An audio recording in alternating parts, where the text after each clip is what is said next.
નડિયાદની સરકારી કન્યા છાત્રાલયમાં વિદ્યાર્થિનીઓની સુરક્ષાને લઈ ઉઠ્યો સવાલ। રાત્રિના સમયે કોઈ અજાણ્યા ઈસમે દ્વારા વિદ્યાર્થીઓને ડરાવવાનો પ્રયાસ થતો હોવાની વિદ્યાર્થિનીઓની ફરિયાદ। સમગ્ર મામલે છાત્રાલયની વોર્ડનને ફરિયાદ કરવા છતાં વોર્ડન દ્વારા પગલાં નહીં ભરાતા હોવાની આક્ષેપ। વારંવાર ફરિયાદ કરતા વોર્ડન વિદ્યાર્થિનીઓને કહે છે ના રહેવું હોય તો બેગ પેક કરી ઘરે જતા રહો। છેલ્લા એક સપ્તાહથી આ પ્રકારની ઘટના ઘટતા મામલો પોલીસ મથક સુધી પહોંચ્યો।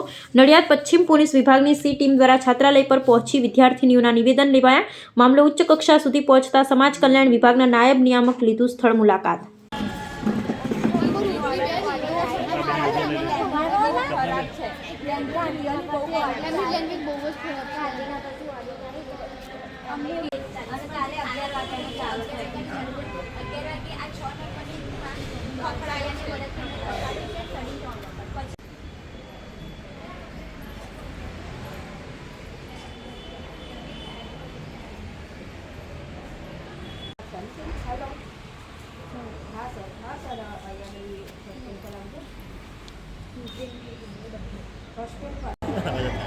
તારા અભિનંદન।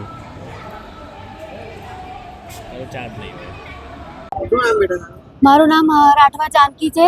હું છોટાઉદેપુરથી અહીંયા આવી છું જીએનએમ નર્સિંગ કરવા। અને સર અમને છે ને છેલ્લા 6 દિવસથી આવી રીતના હેરાન કરે છે।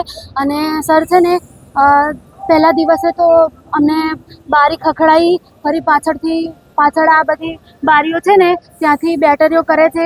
પછી બીજા દિવસે મેઇન સ્વિચ બંધ કરતી હતી। અને સર દરરોજ 3 દિવસ સળંગ 12:41 આવું બધું થાય છે। 12:41 થાય અને કાલે 11 વાગ્યાનું આવું બધું ચાલુ થઈ ગયું છે। અને સર અમે દરરોજ આખી રાત જાગીએ અને સવારે સર કોલેજ જઈએ છીએ। અને અમે અમારા મેડમને કીધું ને કે આવું બધું થાય છે મેડમ, તો મેડમ એવું કહે છે કે તમે બધા નાટક કરો છો, તમારે હોસ્ટેલમાં રહેવું નથી એટલે તમે બધા નાટક કરો છો। તમારે આવું બધું તમને સહન થતું ના હોય, તમને ભણવું ના હોય તો તમે બધા બિસ્તરા પોટલા લઈને ઘરે જતા રહો। એવું બધું જેવું તેવું બોલે છે અમને। ખબર નહીં સર, પણ સર અમને આટલા બધા દિવસથી સર 1 અઠવાડિયાથી હેરાન જ કરે છે। સર આપનો પરિચય શું? હું deputy director schedule cast welfare છું અને આપણે જે છાત્રાલય છે એ અમારા હસ્તકની છે, સરકારી કન્યા છાત્રાલય છે, નડિયાદ ખાતે આવેલ છે। ખાસ કરીને 50 જેટલી અહીંયા યુવતીઓ છે જે લોકોના પર અંગે આ પ્રકારની જે પ્રવૃત્તિ થઈ છે, શું તમે આપણે જે છાત્રાલયનો પાછળનો ભાગ છે જ્યાં નહેર નીકળે છે ત્યાંથી પાછળ આપણે જે વિલાયતી નળિયા પડ્યા છે ત્યાં કોઈ રાતે અવાજ કરતું હતું। આપણને જાણ થઈ એટલે આપણે જે સિક્યુરિટી વધારી દીધી હતી અહીંયાની।